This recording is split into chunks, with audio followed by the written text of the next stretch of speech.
Freelancing in Germany, and what do you have to know about starting a small business?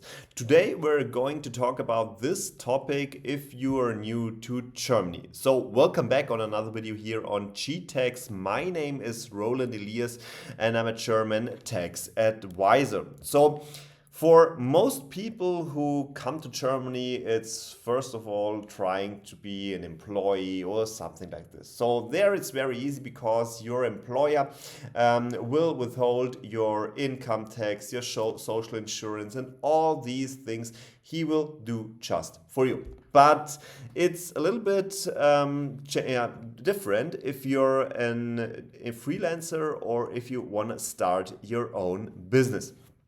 First of all, if you want to start a business, you have to register as a freelancer or as self-employed.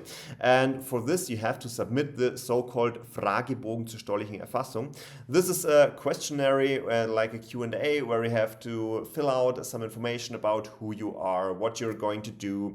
And this is also depending, very important on what kind of incomes you have. For example, it's on the one side to choose between Freiberufler, it's liberal profession, and Gewerbetreibender, like a trader. But it has nothing to do with stocks, it's just for trading like you are in normal trading on health and something like this, or other products, or for example trading iPhones or something like this.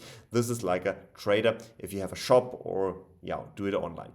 To start a business or to go on with your business, you have to get your tax number. It's called Steuernummer in Germany. And this is important because you need this tax number for your invoicing and tax filing. But for this specialty, you also need a so-called VAT ID, but this later on. This is very important because with you start a business and you're not a liberal profession and a trader, because if you're a trader, you have to go to the trade office, so-called Gewerbeamt oder auch entsprechend natürlich Gemeinde. This is important because you have to do their registration also at the trade office. But this is just one thing of the registration. It's first of all, it's Fragebogen zur steuerlichen Erfassung, and then it's the trade office you have to go. Local Finanzamt, tax office, and local trade office. If you manage to get an income, if you're in your profession and you move around the first money, the first revenue, the first profit, then you have to pay taxes. But you only have to pay taxes on your profit. Losses don't have to be taxed, especially in the income tax, so-called Einkommensteuer. So you have your income deducted by your expenses, and then the profit you have to tax, because you have to pay tax on it. This is especially very important because you have to file an annual return for your taxes, like for so-called Anlage S or Anlage G. It's for freelancers or for business owners. And if you file your annual tax return, it might be possible that the local tax office says, hey, you made a lot of profit last year, just you have to pay, for example, quarterly advance payments, and this will be an option. It's always on the 10th of March, 10th of June, 10th of September, and 10th of December. This is already one thing if you're above 12,069 euros in 2025, because it's the taxable basic allowance, which is, for example, tax-free under this, but above you have to pay taxes. You have also to be careful because there is another thing besides the income tax. Most people don't know this, but there are VAT obligations. It's called in Germany Umsatzsteuer. And you have to withhold from, for example, you write an invoice to a customer, then you have to set up 19% of your revenue, for example, because this is the VAT, the standard VAT is 19% in Germany, and this you have to withhold and send to the local tax office. There are some specialties with a so-called reduced tax rate with 7%, but normally it's 90%. Means if you are writing invoice to a customer, then you always have to put up 19% of value-added tax on it. But there are some specialties for so-called little businesses, small businesses. This is the so-called Kleinunternehmerregelung. This is a specialty because they will be talking later on, but this you should know at this moment. If you will start doing your business, then you have also do monthly or quarterly VAT returns. It's called Umsatzsteuer.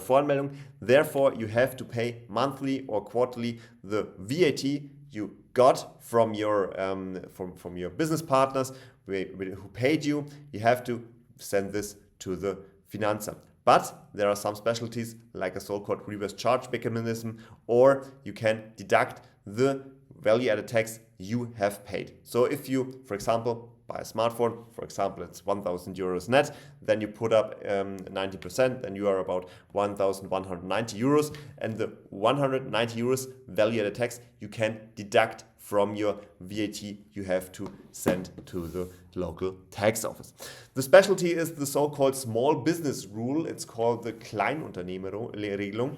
And this is very important because if you're under 25,000 euro revenue per year, you can say, no, I don't want to pay VAT. I want it just to have it the easy way. And at the end of the year, it's revenue minus income minus expenses, and then I will just do my profits. Then it's the easy way. But this in the first place seems very easy, but it's not the best way in the most cases. Because, as I told a few seconds before, if you buy a smartphone, for example, and you have to or can deduct the VAT on your side, this is not an option for the small business rulers because they are not allowed to deduct their value-added tax. So this is, for example, not helpful if you have high input costs or something like this to get your business running, then it's not good. But if you're in a so-called P2P, as a private sector, for example, or the B2P, it says you're not doing business with other businesses, then it might be a better option. But there are some tips and information you have to know. First of all, if you start a business in Germany, make a separate business bank account. It's very important because it's for easy tracking. For example, then the next thing is keep all your receipts, invoices, everything organized for deductions. Use tools, for example, like LexOffice, where you can find a link in the info box below, or consider taking a so-called Steuerberater, tax advisor, to help you. But stay on top of all the deadlines. For example, income tax, it's the end of July. Then the VAT returns are monthly to the 10th, and advance payments, they might be quarterly coming to you. So do you have any further questions? Then keep it up in the comments below. I wish you a very good start in the day or in the end of the day. It's the moment where you watch the video. Just keep it up and start your own business.